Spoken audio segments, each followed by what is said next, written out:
Hello everyone and welcome to only IAS. Usually जब भी हम पॉलिटी की बात करते हैं तो हम हमेशा एम लक्ष्मीकांत को याद करते हैं। एम लक्ष्मीकांत में कुछ एक चीज़ें मिसिंग हैं, जैसे कि जो भी अभी करंट अफेयर्स में इश्यूज चल रहे हैं उनसे रिलेटेड कुछ मुद्दे वहाँ पर कम डिस्कस किए हुए हैं, या फिर कोई भी आप बुक पढ़ते हो वहाँ पर आपको ये कम मिलेगा। तो इस पूरे सीरीज़ में हम लोग इंडियन पॉलिटी के कुछ इंपॉर्टेंट मेजर इश्यूज़ पर डिस्कशन करेंगे। इसका पूरा प्लेलिस्ट आपको यूट्यूब में मिल जाएगा, तो आप उसको वहाँ पर जाके ओनली आईएएस सर्च करके भी आप इसको देख सकते हो और आप प्लेलिस्ट में जाके भी इसको देख सकते हो। वैसे तो ये जो पूरा सेशन है, पूरी सीरीज़ है, ये हमारे कॉम्प्रिहेंसिव सॉल्यूशन टू मेंस मतलब कि सीएसएम बैच का पार्ट है, बट स्टिल आप इसको यहाँ पर बिल्कुल कंप्लीटली पॉलिटी के लिए देख सकते। अगर आपको ऐसे और भी सब्जेक्ट्स के लेक्चर्स चाहिए तो आप बेशक video.onlyias.in पर आके इस सीएसएम बैच को ज्वाइन कर सकते हो। तो चलिए लेक्चर स्टार्ट करते हैं।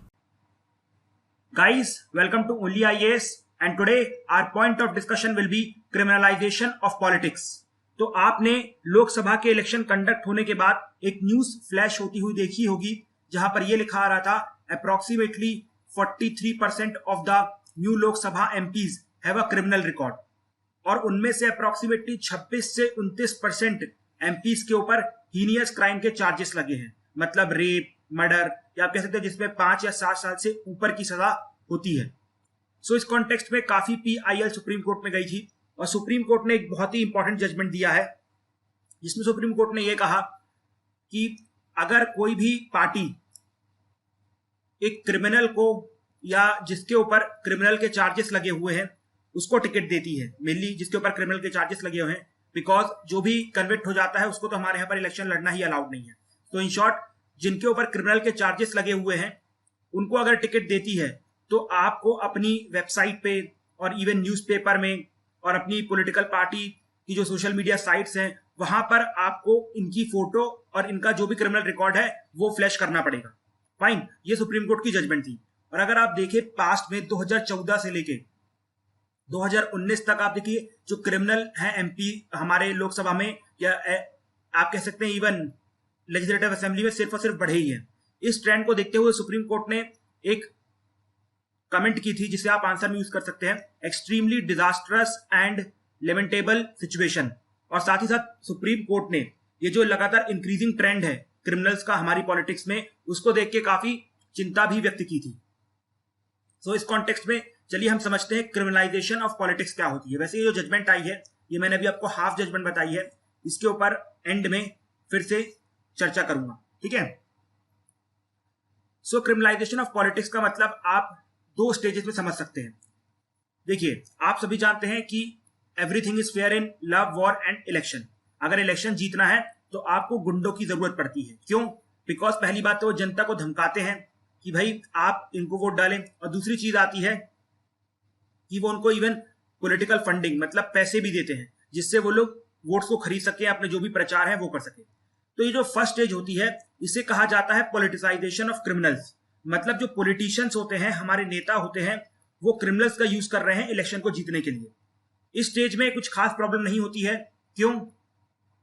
बिकॉज जो हमारे पॉलिटिशियंस रहते हैं उनकी नजरों के अंदर रहते हैं हमारे क्रिमिनल्स, और अगर वो ऊपर उचकने की कोशिश करते हैं तो उनको मार दिया जाता है। जैसे कि आपने देखा होगा वास्तव मूवी में, जो हमारे संजय दत्त रहते हैं उनको आखिरी में मार दिया जाता है बिकॉज वो अपनी म्यान से ऊपर आ रहे थे। सो ये है पॉलिटिसाइजेशन ऑफ क्रिमिनल्स। लेकिन जो सेकंड स्टेज आती है जिसे हम कहते हैं क्रिमिनलाइजेशन ऑफ पॉलिटिक्स, वो काफी डेंजरस होती है। क्यों? बिकॉज यहां पर हमारे जो क्रिमिनल्स रहते हैं उनको ये समझ में आ जाता है कि भाई इनके चंगुल में रह के क्या मतलब, इससे अच्छा तो आप ये कर सकते हैं कि खुद ही इलेक्शन लड़ लो, हमें भी इलेक्शन लड़ना अलाउड है। बिकॉज हमारे यहाँ पर जो कन्विक्टेड लोग हैं वो बस इलेक्शन नहीं लड़ सकते हैं, और हम तो कन्विक्टेड नहीं है, सिर्फ और सिर्फ कुछ चार्जेस लगे हुए हैं। तो हम इसके तहत क्या करेंगे, इलेक्शन लड़ेंगे और सत्ता में आ जाएंगे, और सत्ता में आके कुछ ऐसे नियम बनाएंगे जो कि क्रिमिनल्स को फायदेमंद होंगे, ठीक है। इस स्टेज को क्रिमिनलाइजेशन ऑफ पॉलिटिक्स कहते हैं। मतलब आप देखिए, पहले पॉलिटिशियंस लोग क्रिमिनल्स को कंट्रोल कर रहे थे, और दूसरी स्टेज में जो क्रिमिनल्स हैं वो लोग पार्लियामेंट में जाके लॉज बना रहे हैं, और वो सिर्फ और सिर्फ वैसे ही लॉ बनाएंगे जहां पर उनको सहूलियत होगी। जैसे फॉर एग्जाम्पल कि अगर कोई भी क्रिमिनल है, अगर वो कन्विक्ट भी हो गया है तो वो इलेक्शन लड़ सकता है, वो अपील कर सकता है। मतलब एक तरीके से जो भी प्रोसेस है उसको डिले करने की पूरी कोशिश करेंगे, और सिर्फ ऐसे ही पुलिसमैन को या जो आईएएस ऑफिसर है, आईपीएस ऑफिसर है, उन्हीं को बढ़ावा देंगे जो उनको सपोर्ट करते हैं, ठीक है। सो ये होता है politicization of criminal and criminalization of politics, and I think you are able to differentiate between the two terms. अब क्या इसके रिगार्डिंग हमारे कॉन्स्टिट्यूशन में कोई प्रोविजन है? जी हाँ, अगर आप देखें जो हमारा आर्टिकल 102 है और 191 है which is related to the disqualification, so उस केस में आप देखेंगे इवन क्रिमिनल रिकॉर्ड वो भी डिस्क्वालिफिकेशन के अंदर रखा गया है। तो लेकिन यहाँ पर जो प्रोविजंस है वो डिटेल्ड मैनर में नहीं है, ठीक है, काफी हाफ तरीके से ऑफिस ऑफ प्रॉफिट भी है, ये भी है, वो भी है, मतलब कुछ डिटेल नहीं है। तो इस चीज से ओवरकम करने के लिए पार्लियामेंट में क्या किया था, रिप्रेजेंटेशन ऑफ पीपल एक्ट 1951 को पास किया था और इस एक्ट में सेक्शन 8 को ऐड किया गया था जहां पर यह बोला गया था कि अगर कोई भी पर्सन कन्विक्ट हो जाता है सो उसके बाद वो इलेक्शन नहीं लड़ सकता। लेकिन यहां पर प्रॉब्लम यह है, अगर किसी भी पर्सन के ऊपर कितने भी हीनियस चार्जेस लगे हों और अगर वो कन्विक्ट नहीं हो रहा है, मतलब उसके ऊपर सिर्फ केस चलते ही जा रहा है, तब तक वो इलेक्शन लड़ सकता है। तो इसका सबसे बड़ा लिमिटेशन है, बिकॉज हमारे यहाँ पर आप जानते हैं जुडिशरी इतनी स्लो काम करती है कि शायद तक ही कोई बंदा कन्विक्ट होगा। जैसे कि नायक मूवी में बोलता है कि एक औरत जिसका रेप केस आया, रेप केस का नंबर आया, उसे मरे हुए 10 साल हो चुके थे। तो ये सेम कंडीशन यहाँ पर देखने को मिलती है। जब पावर इन्वॉल्व हो जाती है, पॉलिटिक्स इन्वॉल्व हो जाती है, तो वो केस और भी डिले हो जाता है। So in short these provisions are not sufficient. But what are the reasons कि हमारे यहाँ पर क्रिमिनलाइजेशन ऑफ पॉलिटिक्स इतना बढ़ रहा है? यूएस में ऐसा खास देखने को नहीं मिल रहा, डेवलप कंट्री में देखने को नहीं मिल रहा, लेकिन इंडिया जैसी कंट्री में क्यों देखने को मिल रहा है? देखिए, सबसे पहला इसका रीजन है करप्शन। आप सभी जानते हैं कि जो हमारे पॉलिटिशियंस हैं उनको इलेक्शन जीतना है किसी भी हाल में, तो वो लोग क्या करते हैं, जो भी टेंडर्स होते हैं या हमारे जो गुंडे होते हैं उनको पालते हैं। उनसे पहली बात उनको टेंडर देके अपने पास कुछ पैसा वसूलते हैं और दूसरी उनकी जो पावर होती है, मसल पावर होती है, उसको भी यूज करते हैं और लोगों को दबा के अपने लिए वोट निकलवाते हैं। और सबसे बड़ी प्रॉब्लम तो हमारे यहाँ पर यह है कि जो हमारे यहाँ जनता है वो बहुत ही जल्दी दबाव में आ जाती है, बहुत ही जल्दी इमोशनल हो जाती है। मतलब हमारे यहाँ की जो जनता है ना, वो बहुत ही आराम से उनको मैनिपुलेट किया जा सकता है, जिसके तहत इनको हमारे जो पॉलिटिशियंस होते हैं और जो क्रिमिनल्स होते हैं दबा के वोट भी निकलवा लेते हैं। तो अल्टीमेटली वोट बैंक पॉलिटिक्स और करप्शन सबसे प्राइमरी रीजन है कि हमारे यहाँ पर क्रिमिनलाइजेशन ऑफ पॉलिटिक्स राइज में है। दूसरी चीज, हमारे यहाँ पर जो लॉज बने हैं ना, उनमें काफी लूप होल्स हैं। जैसे example model code of conduct, इसको एक्चुअली मैंडेटरी इंप्लीमेंट, मतलब इसके ऊपर कोई खास सजा है नहीं। अगर आप कुछ ऐसे एक्ट भी कर दोगे तो आपको कुछ टाइम के लिए सस्पेंड कर देंगे या कुछ और छोटी सजा दी जाएगी, बट इतनी बड़ी सजा नहीं दी जाती कि आप आगे इलेक्शन फाइट ना कर सको, रैली ना कर सको। तो अल्टीमेटली बहुत सारे लूप होल्स हैं हमारे इलेक्शन लॉज में। फिर तीसरी बात कि हमारे यहाँ पर जो रूल ऑफ लॉ है वो तो मैंने आपको बता दिया, बहुत ही ढीला, बहुत ही बेकार रवैया है लॉ का। और जो जस्टिस है वो लोगों को मिल ही नहीं पाता है।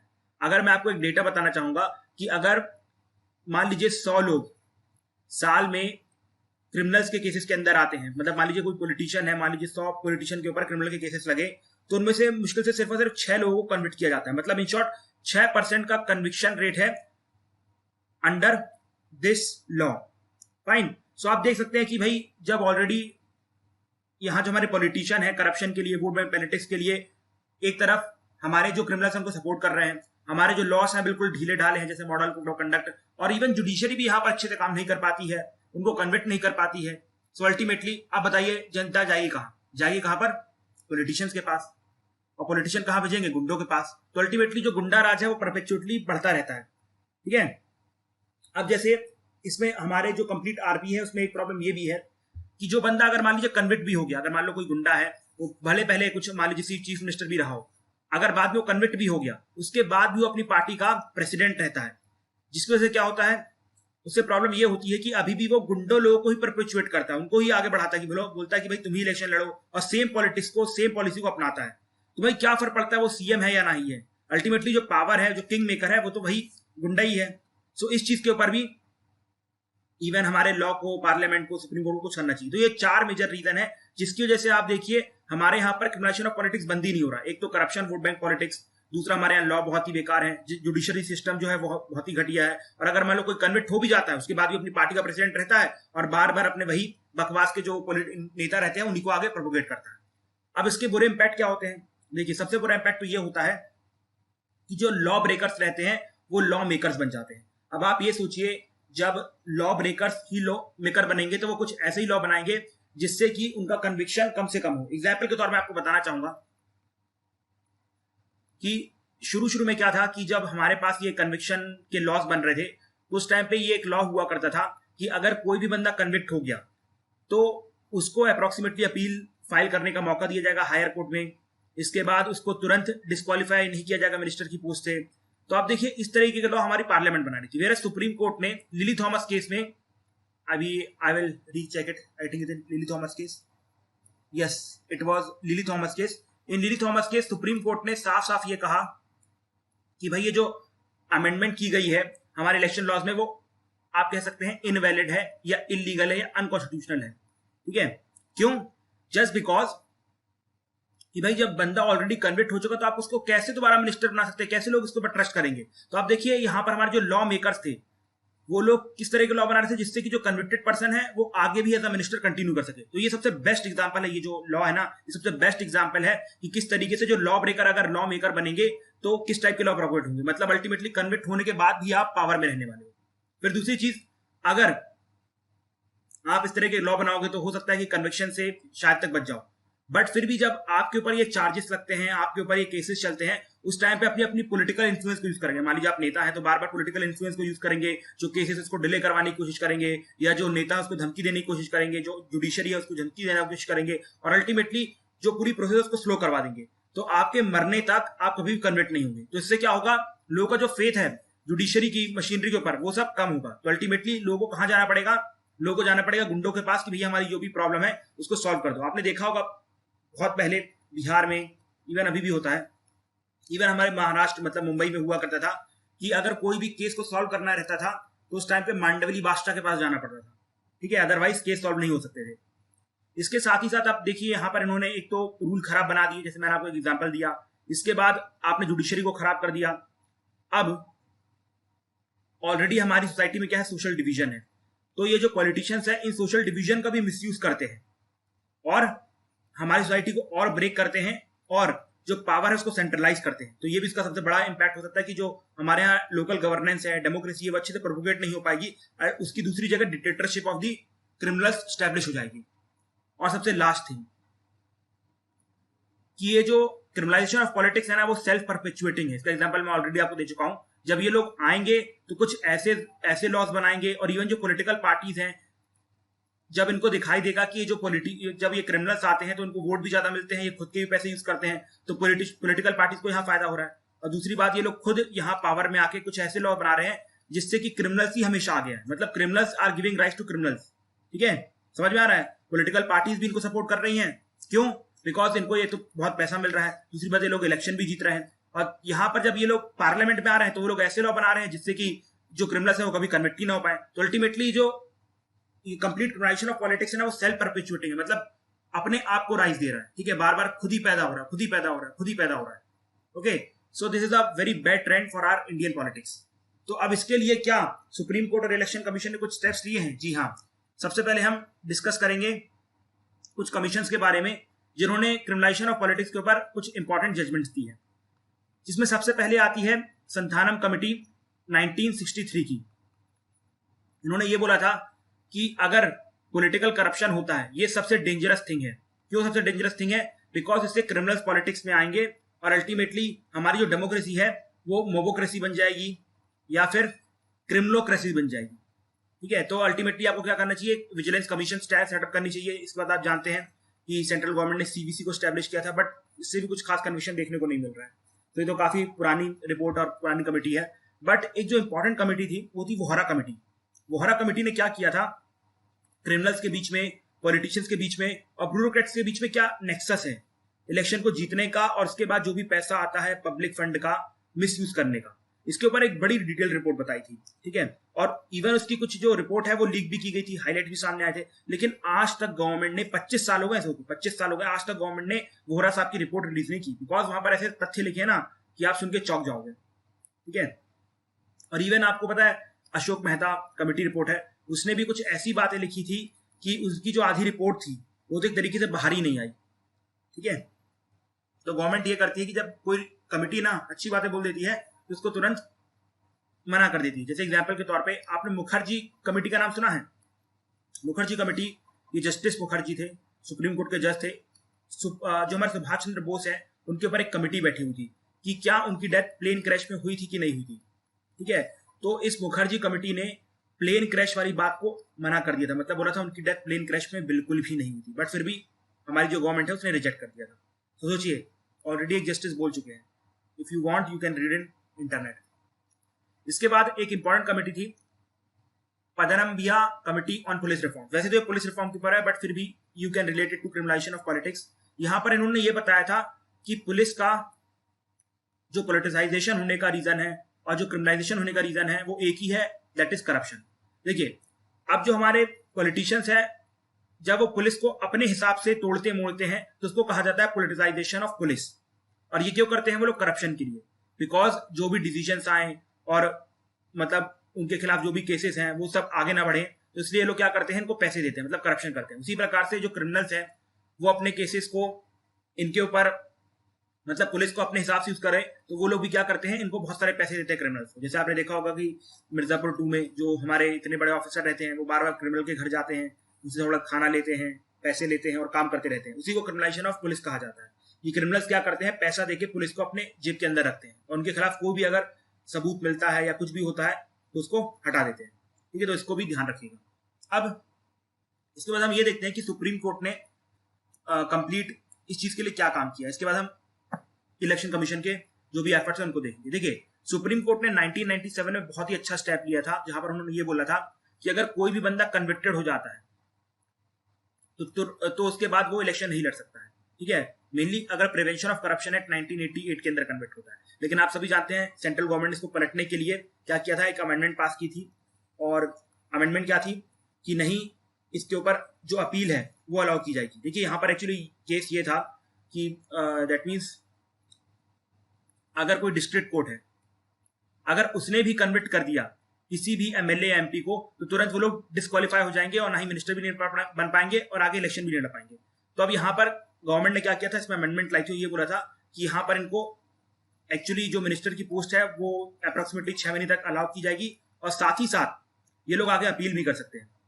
ठीक है, लेकिन लिली थॉमस केस में सुप्रीम कोर्ट ने इस कंप्लीट अमेंडमेंट को ओवररूल कर दिया था और ये बोला था कि अगर कोई भी बंदा कन्विक्ट हो गया जिसकी टर्म 2 साल से ऊपर है, तो अल्टीमेटली तुरंत वो अपनी सीट और मिनिस्ट्रियल पोस्ट सब कुछ लूज आउट कर देगा। ठीक है, तो ये अमेंडमेंट याद रखना। इसके बाद 2002 में एक केस हुआ था, union of India versus ADR. इस केस में सुप्रीम कोर्ट ने यह कहा था कि जितने भी कैंडिडेट्स हैं जो भी इलेक्शन लड़ना चाहते हैं, उनको अपने सारे के सारे एसेट्स, मतलब जो उनके पास प्रॉपर्टीज हैं, इस बात लाइबिलिटीज मतलब जो भी शेयर्स हैं और बकवास की जो भी चीजें हैं वो सब आपको दिखानी पड़ेगी, और साथ ही साथ आपके ऊपर क्या क्रिमिनल रिकॉर्ड है वो भी आपको सबके सामने रखना पड़ेगा। ठीक है, इसके ऊपर अभी थोड़ी और चर्चा करेंगे, डोंट वरी। और इसके बाद 2014 में सुप्रीम कोर्ट ने, आप सभी जानते हैं, PUCL versus union of India case में नोटा को इंट्रोड्यूस किया था कि अगर मान लीजिए कि अगर हर कोई बंदा मानता है कि मेरे पसंद का कैंडिडेट बिल्कुल भी नहीं है और सब पार्टी खराब है, तो वो नोटा को दबा सकता है और नोटा से जो भी डेटा है उसको सामने रिलीज किया जाएगा। इससे ये पता चल सकता है जो हमारी पार्टीज हैं उनके ऊपर ये प्रेशर बनेगा कि भैया आप ये गलत कर रहे हैं, आप क्रिमिनल्स को उतार रहे हैं, तो आप इसे उतारना बंद कर दीजिए। बट ऐसा कुछ आखिरकार हुआ नहीं। ठीक है, और इवन अगर आपको बता दूं, जो अभी का रिसेंट का इलेक्शन हुआ था 2019, यहाँ पर जो नोटा की मात्रा है वो कम हुई है। ओके, इसके साथ ही साथ सुप्रीम कोर्ट ने 2014 में एक और जजमेंट दी थी, और वो जजमेंट ये थी कि जितने भी लेजिस्लेटर के ऊपर केस हैं उनको 1 साल के ऊपर निपटाया जाए, बट कोई काम ही नहीं हुआ। इसके बाद लोक प्रहरी versus union of India case, ये आपको याद रखना है भाई, क्योंकि मैं तो बोल बस सकता हूँ, ये याद नहीं कर सकता, ये आपको रट के रखना है। ठीक है, काफी काम आएंगे एग्जाम में। लोक प्रहरी versus union of India case 2018 में सुप्रीम कोर्ट ने ये कहा था कि जो भी पॉलिटिकल कैंडिडेट्स हैं उनको मैंडेटरी सिर्फ और सिर्फ अपनी एसेट, लाइबिलिटी और ये सब नहीं दिखाना है। इवन जो उनके ऊपर डिपेंडेंट है, मतलब उनके फादर हो गए, मदर हो गई, वाइफ हो गई, बच्चे हो गए, उन सब की भी आपको प्रॉपर्टी और एसेट, लाइबिलिटी सब कुछ दिखाना पड़ेगा। ठीक है, और इसके बाद जो अभी रिसेंट में सुप्रीम कोर्ट ने देखिए जजमेंट दी थी, ये जजमेंट ये थी कि अगर कोई भी पॉलिटिकल पार्टी किसी भी क्रिमिनल रिकॉर्ड वाले बंदे को चुनती है तो उसे क्या करना पड़ेगा, उनकी जो भी रिकॉर्ड है वो अपनी मतलब न्यूज़पेपर में और न्यूज़ चैनल में और अपनी सोशल मीडिया वेबसाइट में शो करना पड़ेगा। और ये जजमेंट आप देखिए 2018 में आई थी। लेकिन इसके ऊपर पॉलिटिकल पार्टीज ने कुछ खास तरीके से ध्यान नहीं दिया। वो लोग क्या किया करते थे, रात में 2 बजे वो न्यूज चलाया करते थे। मान लीजिए अगर उनका कोई बंदा है जिसको उन्होंने चुना है तो अब सिंपल सी बात है, सुप्रीम कोर्ट ने बोल दिया कि आपको मीडिया चैनल दिखाना है, तो रात में 2 बजे दिखा देते। अब बताइए रात में 2 बजे टीवी कौन देखता है? ठीक है। इसके बाद वो लोग कुछ ऐसे न्यूज़पेपर में उनका चित्र दिया करते थे जो कि कभी कोई पढ़ता ही नहीं है, फाइन, और अपनी वेबसाइट में बिल्कुल नीचे दिखाते थे या फिर दिखाते ही नहीं थे। तो सुप्रीम कोर्ट ने इस चीज को अच्छे से ऑब्जर्व किया और सुप्रीम कोर्ट ने भी बोला कि भाई ये सब छोड़ो। यहां पर सुप्रीम कोर्ट ने स्ट्रिक्ट गाइडलाइंस दी कि आपको सिर्फ और सिर्फ अच्छे मीडिया चैनल में दिखाना है, मतलब जो देखे जाते हैं, जिनकी टीआरपी अच्छी है, सिर्फ वही और वही न्यूज़पेपर में दिखाना है जहां पर जो न्यूज़पेपर बिकते ज्यादा है। अपनी सोशल मीडिया वेबसाइट में बिल्कुल क्लियर एक टैब बना के इनको शो करना है, और साथ ही साथ आपको अब यहां पर रीजन भी देना पड़ेगा। हमने जब साफ साफ बोला कि मान लो, तो आप माने नहीं, अब आपको यहां पर रीजन भी ये लिखना पड़ेगा कि आपने इसको क्यों चुना। जब इसके ऊपर ऑलरेडी क्रिमिनल रिकॉर्ड था तो आपको इससे अच्छा कैंडिडेट नहीं मिला क्या? आपने क्यों इसको चुन लिया? और एक चीज और, सुप्रीम कोर्ट ने यहां पर यह चीज भी कही थी कि आप ये नहीं लिखेंगे कि ये इसके विन होने के चांस ज्यादा है तो इसलिए मतलब हमने इसको चुन लिया। नहीं, आपको ये बताना पड़ेगा कि उसकी अचीवमेंट क्या है, उसकी मेरिट क्या है, उसकी क्वालिफिकेशन क्या है, कितने मर्डर किया है, कितने चाकू से गले काटे हैं, ये सब लिख के दिखाइए, तब जनता समझेगी कि ये गलत हो रहा है। ठीक है, तो ये सुप्रीम कोर्ट के कुछ एफर्ट्स थे। अब हम समझते हैं इलेक्शन कमीशन के क्या एफर्ट्स हैं। तो सबसे पहला इंपॉर्टेंट स्टेप इलेक्शन कमीशन ने भी 1997 में लिया था। आप सब जानते हैं, हमारे सेशन साहब बिल्कुल राउडी हीरो है। सो उस टाइम पे आपने देखा यहाँ पर 1997 में सुप्रीम कोर्ट ने जजमेंट दी थी, देखिए यहाँ पर, कि अगर कोई भी बंदा कन्विक्ट हो जाता है प्रिवेंशन ऑफ करप्शन केस के अंदर, और भले अगर उसको डिस्ट्रिक्ट कोर्ट ने या ट्रायल कोर्ट ने कन्विक्ट किया हो, सो उस मामले में उसको तुरंत डिस्क्वालीफाई कर दिया जाएगा। तो यहां पर हमारे सेशन साहब ने ये बोला था कि अगर मान लीजिए नॉमिनेशन के दिन भी ये लोग कन्विक्ट होते हैं तो उस दिन कोई भी रिटर्निंग ऑफिसर इनके नॉमिनेशन पेपर पे हस्ताक्षर नहीं करेगा। मतलब आपके जो नॉमिनेशन के दिन भी आपको नॉमिनेशन फाइल करने नहीं दिया जाएगा। ठीक है, मतलब आप कह सकते हो उसका एक एक्सटेंशन था, जो सुप्रीम कोर्ट ने ऑर्डर दिया ना, उसका एक एक्सटेंशन था, उससे ज्यादा कुछ नहीं। इसके बाद एक सिस्टम ऑफ फ्लाइंग स्क्वाड्स की संरचना की थी हमारे इलेक्शन कमीशन ने। इसका मेन मकसद क्या था? इसका मेन मकसद ये था कि जो लोग भी ब्लैक मनी बांट रहे हैं, मतलब वोट खरीदने की कोशिश कर रहे हैं, उनको जाके पकड़ा जाए। इसके बाद लोग अपने वोट्स को ना बेचें, बिकॉज आप सब जानते हैं कि लोग अपने वोट को 500-500 रुपए, 1000-1000 रुपए में बेच देते हैं। तो वो लोग अपने वोट्स को ना बेचे, इसके लिए उन्होंने बहुत सारे सेलिब्रिटीज का यूज किया और उनसे एड्स करवाए। इवन काफी मूवीज भी इसके बाद आती है हमारे सामने, फॉर एग्जाम्पल भूतराज रिटर्न्स। तो इन सब जगह ये दिखाया गया कि एक तो आपको अपने वोट पुट ऑन करना जरूरी है, और दूसरी चीज ये कि आप अपने वोट किसी को ना बेचें, बिकॉज अगर वो वही पॉलिटिशियन आगे आपके नेता बनेंगे तो आपके लिए कुछ भी नहीं हो पाएगा। इसके साथ ही साथ नेशनल और स्टेट असेंबली इलेक्शन में जो भी बंदा मतलब इलेक्शन लड़ना चाहता है, उसको एफिडेविट में एसेट, लाइबिलिटी, एजुकेशनल क्वालिफिकेशन और जो भी क्रिमिनल रिकॉर्ड है वो सभी बताने पड़ेंगे। मतलब सेम सुप्रीम कोर्ट की जजमेंट थी, उसको यहाँ पर रिएटरेट किया। इसके बाद अभी रिसेंट में अगर आप देखेंगे तो सुप्रीम कोर्ट ने भी जो हमारे आप कह सकते हैं दैट मीन्स इलेक्शन कमीशन ने भी वही किया जो सुप्रीम कोर्ट ने बोला था उसको, कि भाई अगर आप किसी भी पॉलिटिकल पार्टी से क्रिमिनल वाले बंदे को चूज कर रहे हैं तो आप रीजन बताओ और जो भी कंप्लीट एफिडेविट है उस चीज को साइन करें।